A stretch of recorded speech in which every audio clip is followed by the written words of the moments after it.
Some new Phineas and Ferb crossovers with Star Wars might actually become a reality in the near future, or rather near-ish, I suppose.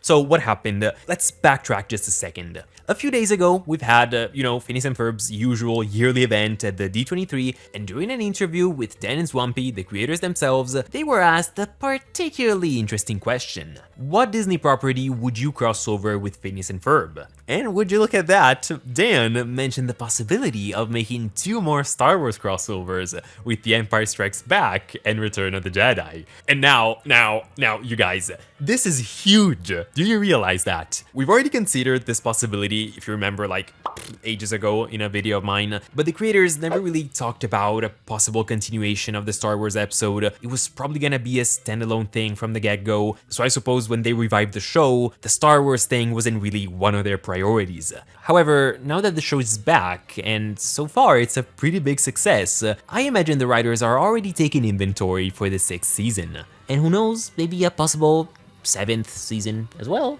Who knows? The thing is though, this is not just them considering the idea of doing a possible sequel. To me, it's sort of a confirmation. Come on, this is a Disney-led event, focusing on a Disney show, so you would really expect the writers, the creators, to be prepared to answer a specific set of questions. It's not like they were blindsided, oh, a crossover, oh, we have no idea, we never thought about it. They knew what they were doing. And on top of that, would you look at that, the most important, the most relevant snippet from the entire event that made it on social media, on Instagram and TikTok, is precisely this clip of Dan answering this specific question. This is the writers actually testing the waters. They proposed this idea, curious to know how fans would respond to it, how well received it would be. So we have a job. We must let them know just how much and how bad we want these sequels. Or rather, I would personally really like to see them, but I know that a lot of you guys do as well, so let's let our voices be heard. This is the best possible time to support this idea. And you know, seeing just how well received this idea was during the event, with the audience there during the panel cheering so much after Dan brought up this possible sequel idea, it just gives me a lot of hope. A new hope. And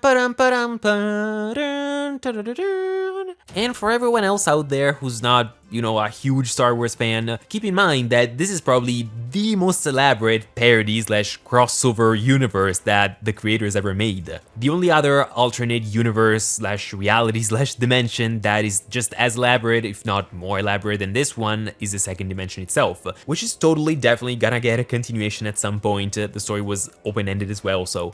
But second dimension aside, this Star Wars universe is really something, especially because it completely breaks and shatters the rules of the show. Since this is clearly and officially a non-canonical universe for Phineas and Ferb, they can play around with the stories and the characters so much. For instance, first big, huge change that we're never gonna see on the show itself is Phineas and Isabella ending together as kids. You might know that I'm not particularly fond of Act Your Age and how they ended up together there, so giving them a possibility to end up together as kids in another alternate universe, it would kinda make it easier to cope for me. Plus, what's the other big, huge thing that everyone seems to want from the show, but it's never gonna happen? Doofenshmirtz being Phineas and Candace's dad.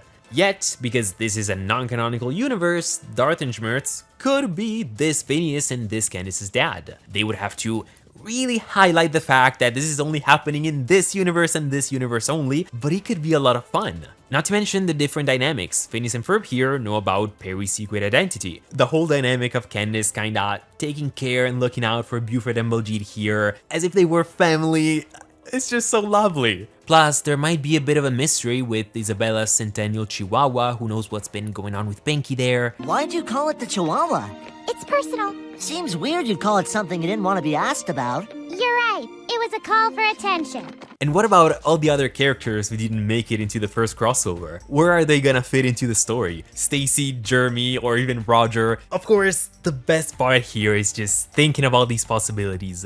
Now, I know that this is probably not the best possible universe where you can have, for instance, Phineas and Isabella ending up together as kids, or Doofenshmirtz be Phineas and Candace's dad, but at the same time, all of these things work so naturally with the story. At the end of the first Star Wars episode, episode, we had Phineas and Isabella kissing. And since no other Phineas and Ferb piece of content ever is ever gonna have the two of them together as kids, it would be a lot of fun to see how the whole thing develops. Same thing with Darth and Schmerz. Episode 5 is where, you know, spoilers, Luke finds out that Darth Vader is his father, so this could be where Phineas and Candace find out that Darth and Schmerz is their father. It just works so well with the story, I'm sorry. I'm generally very much against the idea of Doofenshmirtz being Phineas' dad, but for a fun, alternate, non-canonical universe especially, yeah, you gotta do it at least once, right? And now that I'm thinking about it, what about Ferb? Is he still connected to the dark side after the Sithinator hit him? I would think so, yeah. And come on, at the end of the first crossover, Darth and Schmerz did say that he could live to fight in a sequel, so for the love of God, give him a sequel to fight in.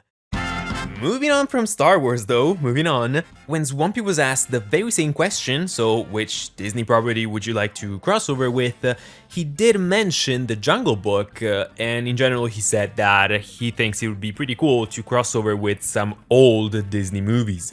And now, this is intriguing, although it really depends on his definition of old, what he means by old, because the way he phrased it, it really seems he's talking about really old Disney movies. Stuff like Snow White, Cinderella, 101 Dalmatians, Peter Pan, and especially because he mentioned The Jungle Book, I feel like this is what he meant. However, I wouldn't really rule out the possibility of them covering stuff from the 90s, so from the Disney Renaissance. Stories like Hercules, Tarzan, or even Aladdin, because perhaps what he meant by old is simply don't really expect anything from the last decade or two, so no Tangled, unfortunately, Frozen, or even Moana. So anything that came out before the 2000s is pretty much fair game. On top of that, I do think the movies from the 90s are a little more versatile for Phineas and Ferb, not just because of their stories, but also because season 3 episodes like Doof Dynasty and Phineas and Ferb and the Temple of Watchadoon, they really liked exploring new different cultures to just mix things up a little bit. So something like Hercules or even Aladdin would work exceptionally well. I was considering Mulan as well, however, given how we already have an episode set in China,